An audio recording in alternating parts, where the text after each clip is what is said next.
And I told you last week that empowering simply means that it's the act of enabling others to make decisions and take action.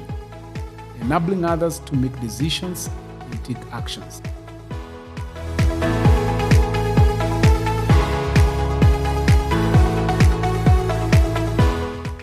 Welcome again to the Oscar Amisi Leadership Podcast. My name is Oscar Amisi and I'm so passionate about leadership.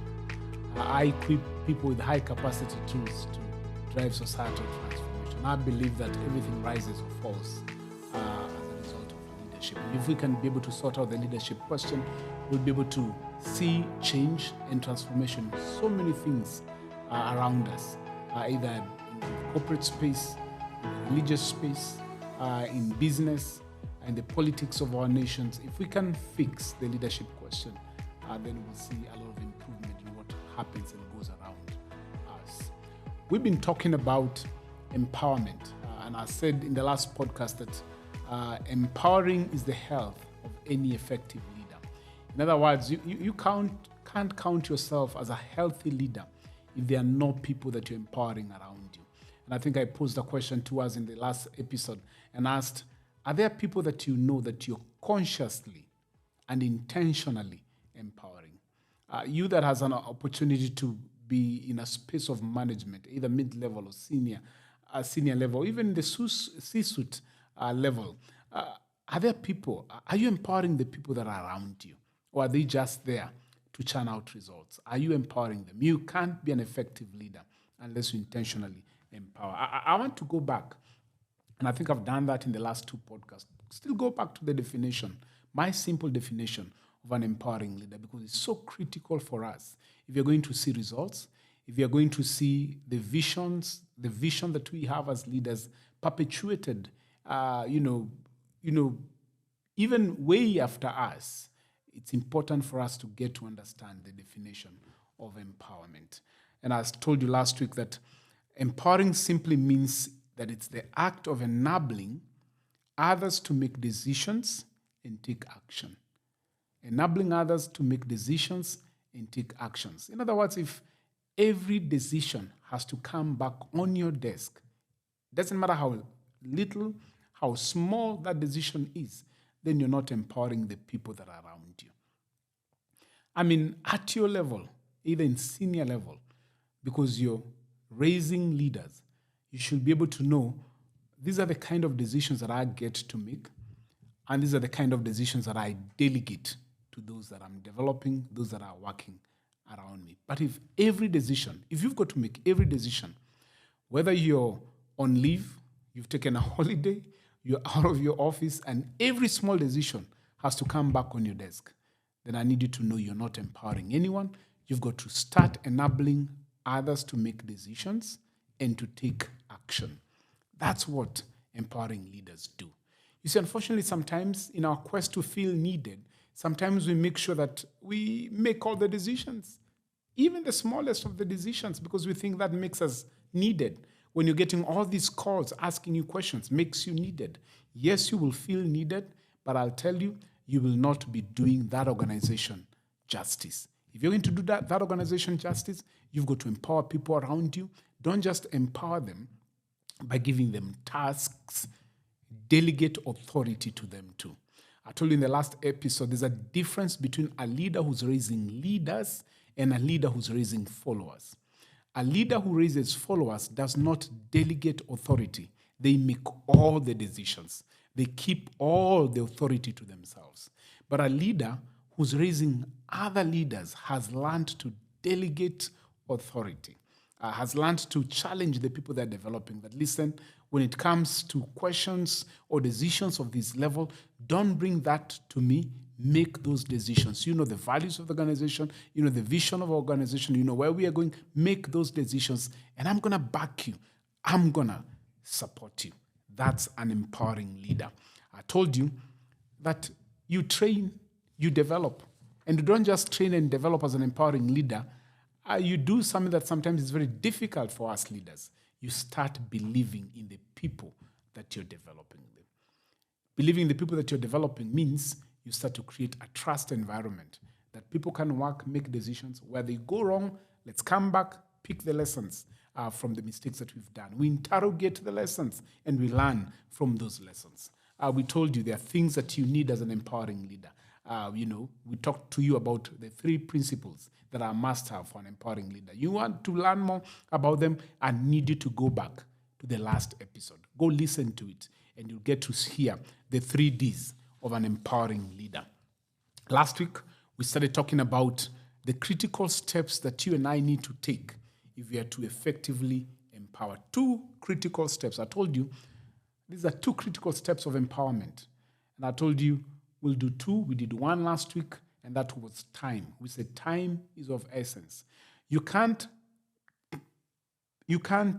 think you're empowering others if you're not spending time with them.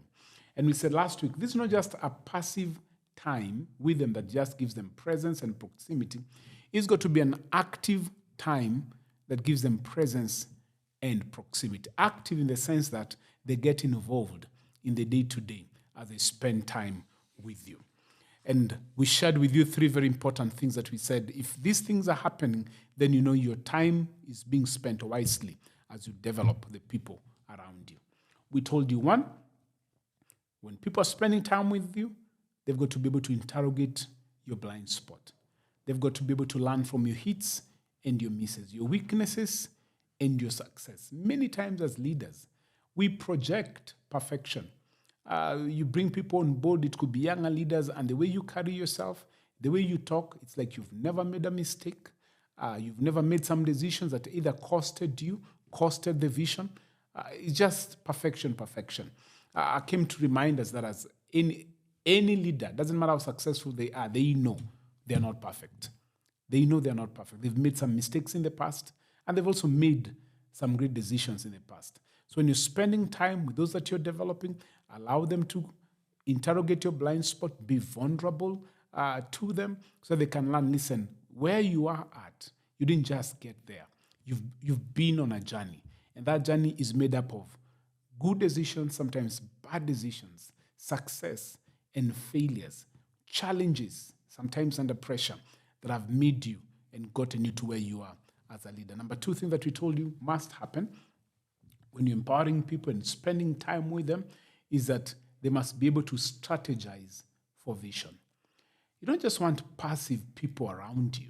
You don't just want yes men and women. You want people who can push back a little bit, not as far as the vision is concerned, but many a times I say as far as the delivery of the vision is concerned. Why? Because in your effort to empower them, you've created an environment that affords them creative expression. They can be innovative, they can be creative and tell you, listen, we like the vision is great, but can we think about other ways of delivering that vision? All right? Because God never gave us, any one of us, the monopoly of knowledge. So that's why people around you want them to have a sense of belonging, own that vision, allow them to strategize for vision. And then number 3, we said, you've got to pass and model values to them. You see, when people you're developing spend time with you, they see how you operate under pressure. They see how you handle success, how you handle other people, either people at your level, people lower, who are lower than you are, and people who are senior. They pick lessons. And they pick lessons because you're not just teaching values, but you're modeling values. And that's something so key for the people you're developing to see. There are more lessons that are caught than taught in the journey of developing other leaders. There are more lessons that are caught than taught. Today, I want us to look at the second thing on this score of critical steps in empowering. The first one, like we've just said, was time. The second one is training. Training is so key. So you spend time with them, but you also intentionally train. You develop leaders by not just spending time with them, but by taking them through an intentional training process that is step by step. I'm going to say that again. Great leaders don't just develop leaders by spending time with them, but they also intentionally take them through a training process that is step by step. And that's what I want us to look at. This training process, for it to be effective, must take into account three very critical and important elements. Must take into account these three critical and important elements. In fact, it's not just three. I think I'll add you two more that should back up that process.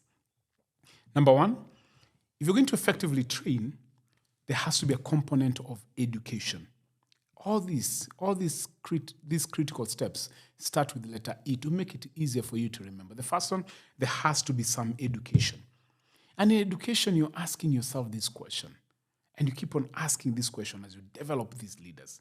What information do the people I'm developing need in order to effectively carry out the vision of my organization? What information do the people I'm developing need in order for them to effectively carry out my vision and that of the organization? Is there some information that they need? What is this information? Who can give them this information? Or where can they get this information? And as a leader, it's your responsibility to go out of your way for the sake of the team and the vision to find out, how do I build this capacity? How do I bring the people on board who can pass this information and sharpen their skills? Or where can I expose them and take them for them to have their skills sharpened and exposed to information that will help in the effectiveness of our vision as an organization? So what information? That's education. There has to be some education. Don't just have people around you who, by the time they leave your organization, they leave the same way they came. If they came in with a certain level of knowledge, certain level of education in what they do, it is your responsibility, for the sake of that vision, to find out, how do we upscale you? How do we add to your knowledge?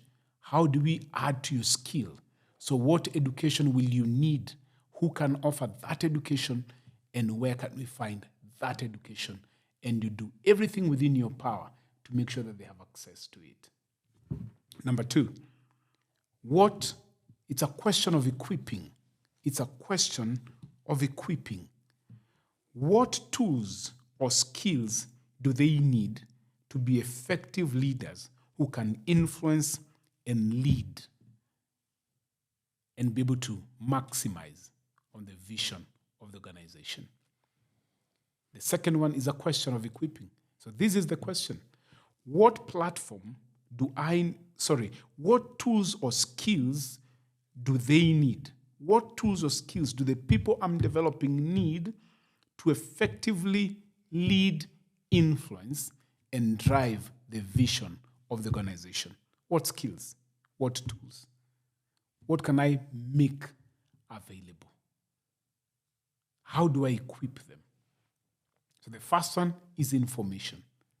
The second one is tools and skills. How do I expose them to these tools and skills?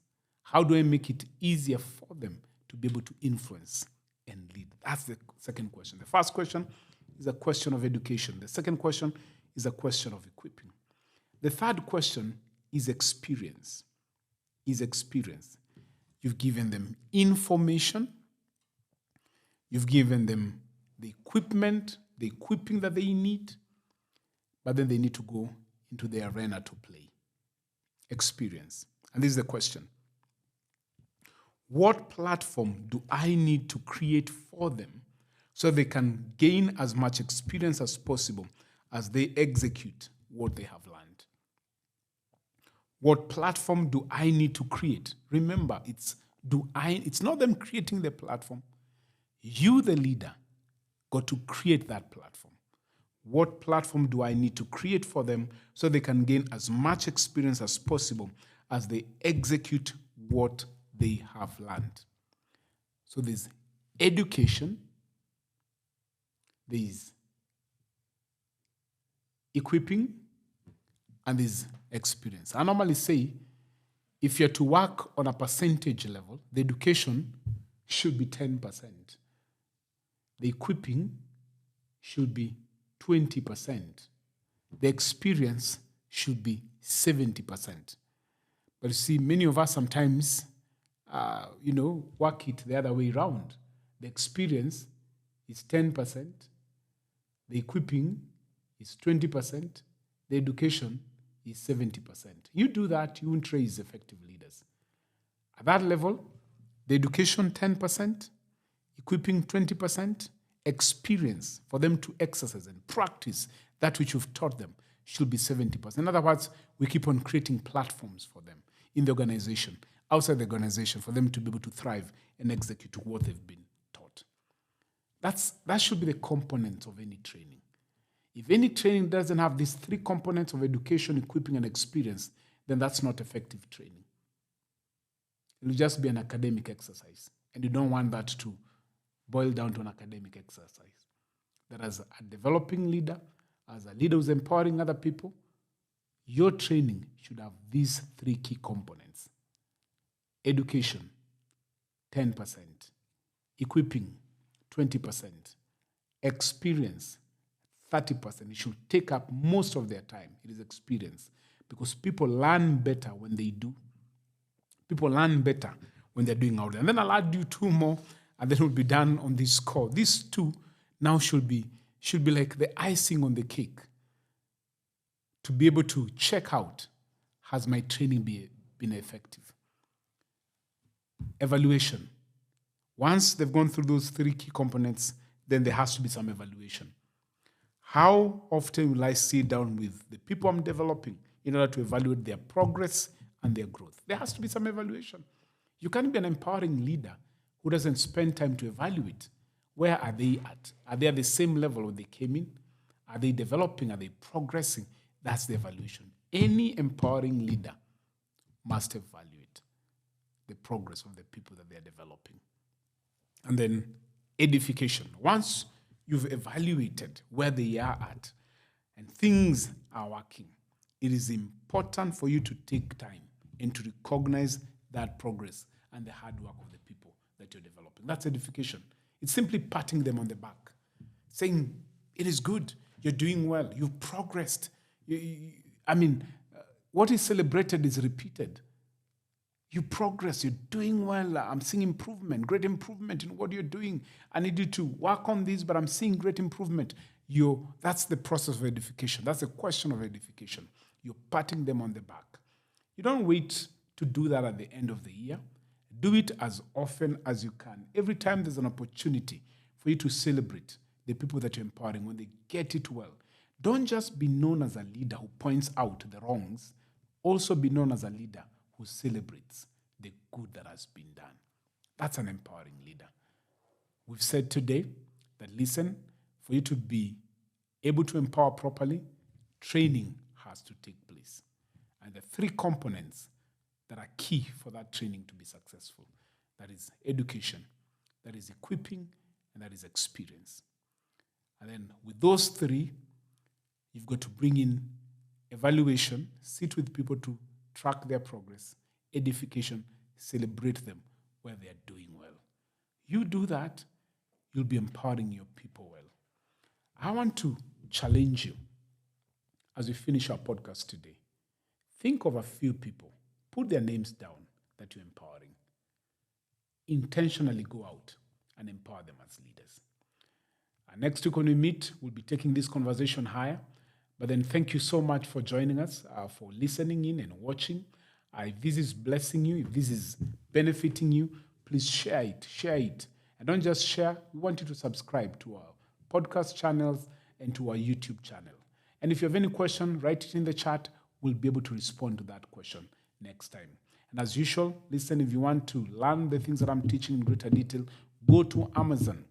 Get my new book, Seed It Out, How Great Leaders Become Great Leader Makers. Let's sharpen your leadership journey. Let's change the leadership narrative in our generation today. See you next time when you join us again on the Oscar Amisi's Leadership Podcast. Bye.